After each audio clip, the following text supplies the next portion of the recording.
আসসালামু আলাইকুম। আজকে ইলেকট্রিক্যাল সার্কিট 1 দ্বিতীয় পর্ব ইলেকট্রিক্যাল ডিপার্টমেন্ট এর থেভেনিন থিওরি নিয়ে আলোচনা করব। একটি অঙ্ক করিয়ে দিব এবং বিস্তারিত ব্যাখ্যা করব। এক্সাম্পল,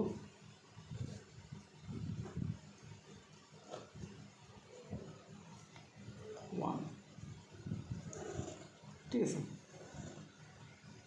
আচ্ছা, এই থেভেনিন থিওরেমের এই অঙ্কে দুইটা সোর্স রয়েছে, চারটা রেজিস্ট্যান্স রয়েছে। তারপরে সোর্স হচ্ছে দুইটা।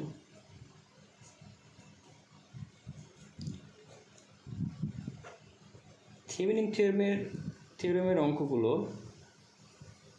বলা থাকবে লোড রেজিস্ট্যান্সের মধ্যে দিয়ে প্রবাহিত কারেন্ট নির্ণয় করো, ঠিক আছে। তো যেই লোড রেজিস্ট্যান্সের মধ্যে দিয়ে প্রবাহিত কারেন্ট নির্ণয় করতে বলবে, প্রথমে সেই লোড রেজিস্ট্যান্সকে ওপেন করে দিতে হয়, ঠিক আছে। এটা হচ্ছে প্রথম স্টেপ।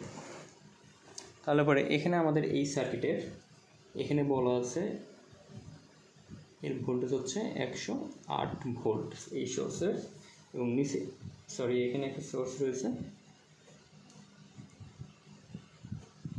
ঠিক আছে। এই সোর্সের ভোল্টেজ হচ্ছে 110 ভোল্ট, এবং এখানে একটা রেজিস্ট্যান্স হচ্ছে, এটা হলো RL লোড রেজিস্ট্যান্স। এর রেজিস্ট্যান্স হচ্ছে 150 ওহম। এখানে একটা রেজিস্ট্যান্স, এটাকে বলতেছে R3, এর রেজিস্ট্যান্স হচ্ছে 30 ওহম। এখানে একটা রেজিস্ট্যান্স R2, এর রেজিস্ট্যান্স হচ্ছে 5 ওহম। এখানে একটা রেজিস্ট্যান্স, এটা হচ্ছে R1, এর ওহম হচ্ছে 6 ওহম রেজিস্ট্যান্স। তো কি বললাম, এখানে বলা হয়েছে উত্তর চেয়েছে, ক নাম্বারে চেয়েছে, মানে উত্তর এক কথায় উত্তর চেয়েছে RL এর মধ্যে দিয়ে প্রবাহিত কারেন্ট, অর্থাৎ IL লোড কারেন্ট, অর্থাৎ লোড রেজিস্ট্যান্সের মধ্যে দিয়ে প্রবাহিত কারেন্ট, এই কারেন্টটা নির্ণয় করতে বলছে। এখানে যে কারেন্টটা প্রবাহিত হচ্ছে এটা হচ্ছে IL, ওই কারেন্টটা নির্ণয় করতে বলছে, ঠিক আছে। তো সলিউশনে আমরা কি করব, এই সার্কিটটাকে আবার অঙ্কন করব, কিন্তু এই লোড রেজিস্ট্যান্সটাকে আমরা ওপেন করে ফেলব। তাহলে চিত্রটা এমন হচ্ছে, এখানে একটা রেজিস্ট্যান্স রয়েছে, এখানে একটা রেজিস্ট্যান্স রয়েছে, এখানে একটা রেজিস্ট্যান্স,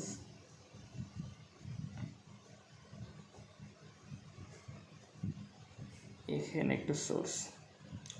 এখন এখানে হলো 108 ভোল্টেজ, এখানে হচ্ছে 6, এখানে হচ্ছে 30। এখন আমি এ পাশের সোর্সের কোনো ভোল্টেজ লিখলাম না, এখানে রেজিস্ট্যান্সের কোনো ভোল্টেজ লিখলাম না। কারণটা হচ্ছে, আমি যখন এই সার্কিটটা এখান থেকে খুলে নিলাম, এটা তো একটা তার, এখন তারের একমাত্র যদি খুলে দিই, এদিক থেকে কি আর কারেন্ট যাবে? কারেন্ট যাবে না, কারেন্ট শর্ট পথে যায় সবসময়। তাহলে এবার কারেন্টটা আমাদের এখান থেকে যায় এদিকে চলে আসবে, তখন এই ভোল্টেজ সোর্সের কোনো মূল্যায়ন হবে না, এই ভোল্টেজ সোর্সটা ওপেন হয়ে থেকে যাবে। তাহলে এই অবস্থায় এই 30 ওহমের ভোল্টেজ ড্রপ কত হচ্ছে, ওই ভোল্টেজ ড্রপটা আমাদের নির্ণয় করতে হবে। এখানে শর্টকাটও মারা যায়, একটু বিস্তারিতভাবেও করা যায়।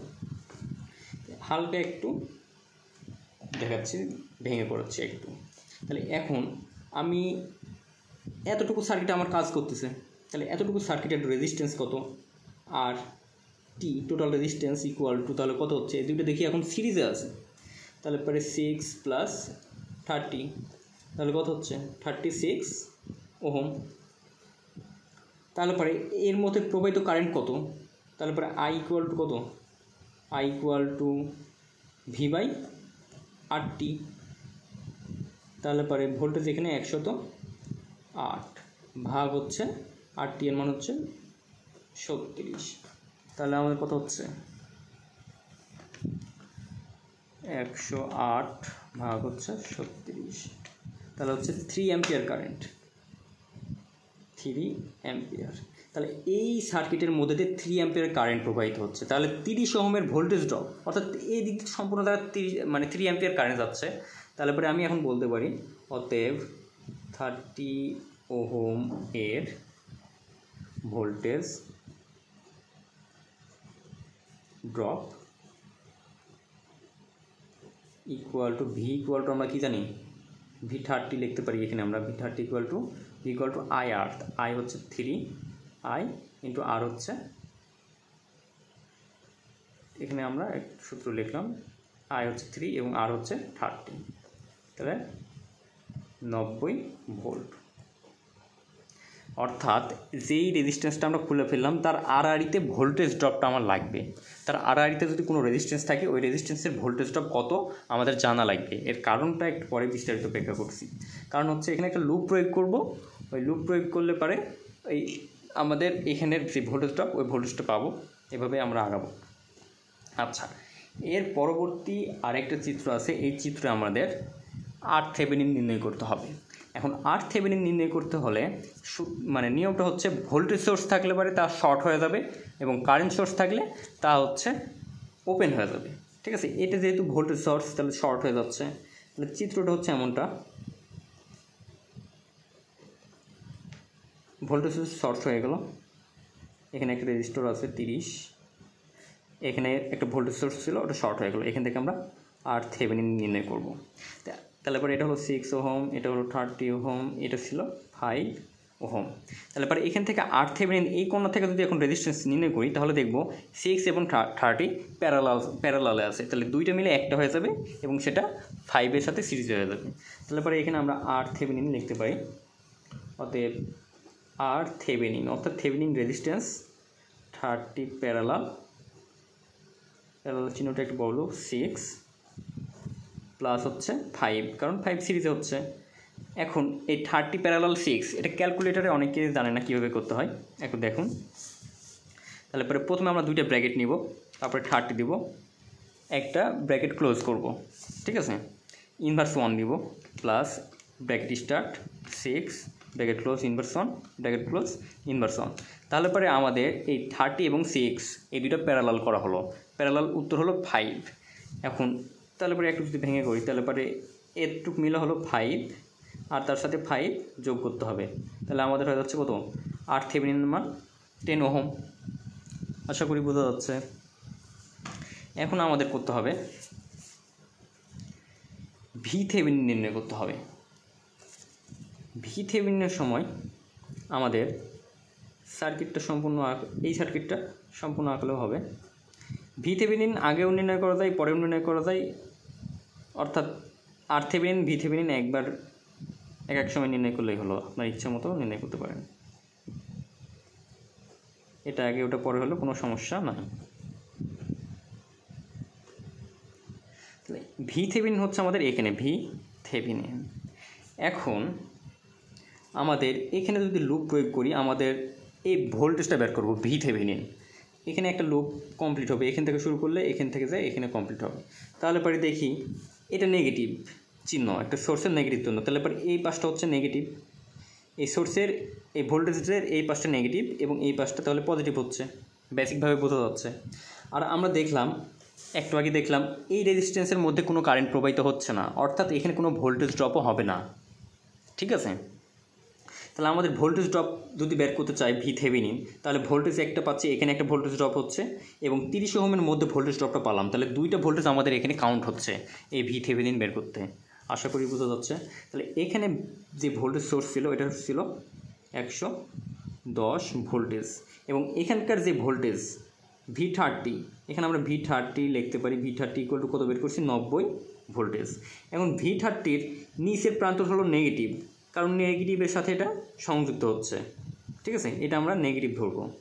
আর উপর থেকে আমাদের পজিটিভ, কারণটা কি এই সোর্স হিসাব করলে আবার এখন হবে না কিন্তু, কারণ এই সোর্সের পজিটিভের সাথে এটা মিলতেছে। কিন্তু আমরা যখন ভোল্টেজ ড্রপ নির্ণয় করলাম 30 ওহমের, তখন কি এই সোর্সে আমাদের কাজ হয়েছে? কাজ হয়নি, কারেন্ট প্রবাহিত হয়েছে এই সোর্স দিয়ে, কারণ কারেন্টটা আমাদের পজিটিভ দিক থেকে নেগেটিভের দিকে প্রবাহিত হয়, পজিটিভ হয়ে এদিক দিয়ে প্রবাহিত হয়েছে। তাহলে পজিটিভ হচ্ছে আমাদের উপরেরটা, তাহলে উপরেরটা পজিটিভ এবং নিচেরটা হচ্ছে নেগেটিভ এবং এর মধ্যে কোনো কারেন্ট প্রবাহিত হচ্ছে না। এই রেজিস্ট্যান্স ভোল্টেজ ড্রপ কিছু না লিখলেও হবে। আর এটা তো নেগেটিভ VThevenin বোঝা যাচ্ছে। তাহলে এখন যদি আমরা কার্শফের ওই লুপ প্রয়োগ করি তাহলে কি হচ্ছে দেখুন। এখন এখান থেকে যদি আমরা যাত্রা শুরু করি, এখন যদি পয়েন্ট করি A B সি ডি। তাহলে পরে এখন আমরা বি থেকে শুরু করি, B C D A B লুপে লুপ হতে, ঠিক আছে। এখন এই লুপে আমরা কি পাচ্ছি, আমরা এখান থেকে যাত্রা শুরু করলাম, এই বি থেকে যাত্রা শুরু করে এদিকে যাচ্ছি। তাহলে প্রথমে আমরা কি বি এর জায়গাতে কী পাচ্ছি, ভি থেভেনিন। ভি থেভেনিনের প্রথম চিহ্ন কি, পজিটিভ, ঠিক আছে। তাহলে পরে ভি থেভেনিন প্রথম চিহ্ন আমরা পাচ্ছি পজিটিভ ভি থেভেনিন। এখানে পজিটিভ না নিলেও হয়, কারণ প্রথমে পজিটিভ বোঝাই যায় যে প্রথমে যেটা থাকবে ওটা পজিটিভ। এখন নিচে নেমে প্রথমে আমরা কী পাচ্ছি, নেগেটিভ চিহ্ন পাচ্ছি। নেগেটিভ কত ভোল্টেজ, 110 ভোল্টেজ, তাহলে মাইনাস 110 ভোল্টেজ, ঠিক আছে। এখন এটা পার হলাম, পার হয়ে এখন উপরে উঠবো। উপরে প্রথম চিহ্ন কি, এটা এখানে প্রথম চিহ্ন নিলাম পজিটিভ, এখানে প্রথম চিহ্ন নেগেটিভ। এখন উপরে উঠতে দেখে প্রথম চিহ্ন পাচ্ছি আমি নেগেটিভ, তাহলে মাইনাস এখানকার ভোল্টেজ ড্রপ কত, 90 ইকুয়াল টু, কারণ এখানে কোনো ভোল্টেজ ড্রপ হচ্ছে না, আমাদের সার্কিট কমপ্লিট হয়ে গেল, ঠিক আছে। এখান থেকে যে শুরু হয়ে এখানে যে সার্কিট কমপ্লিট হয়ে গেল ইকুয়াল টু 0। তাহলে পরে ভি থেভেনিন ইকুয়াল টু কী হচ্ছে, 110 ওপাশে চলে গেল, 90 ওপাশে চলে গেলে কী হচ্ছে 90, তাহলে হয়ে যাচ্ছে আমাদের 200 ভোল্ট, ঠিক আছে। সরি, তাহলে হচ্ছে আমাদের 200 ভোল্ট। তাহলে ভি থেভেনিনও আমরা পেয়ে গেলাম। এখন আমরা আইএল বের করব। এখন আইএল এর সূত্র হচ্ছে V Thevenin divided R Thevenin plus R L. এখন ভি থেভেনিনের মান হচ্ছে 200, আর থেভেনিনের মান বের করছি আমরা 10 ওহম, এবং আর এল যেটা আমরা প্রথমে লোড রেজিস্ট্যান্স খুলে রেখেছি ওটা হচ্ছে আমাদের আর এল, ওটা কত আমাদের 150। তাহলে পরে এটা আমরা যদি এখন ক্যালকুলেশন করি, তাহলে 200 ডিভাইডেড হচ্ছে 160, তাহলে হচ্ছে 1.25 অ্যাম্পিয়ার। এটা আমাদের লোড রেজিস্ট্যান্সের মধ্যে দিয়ে প্রবাহিত কারেন্ট, এটাই আমাদের উত্তর। আশা করি থেভেনিন থিওরেমের অঙ্কটা বোঝা যাচ্ছে। ধন্যবাদ।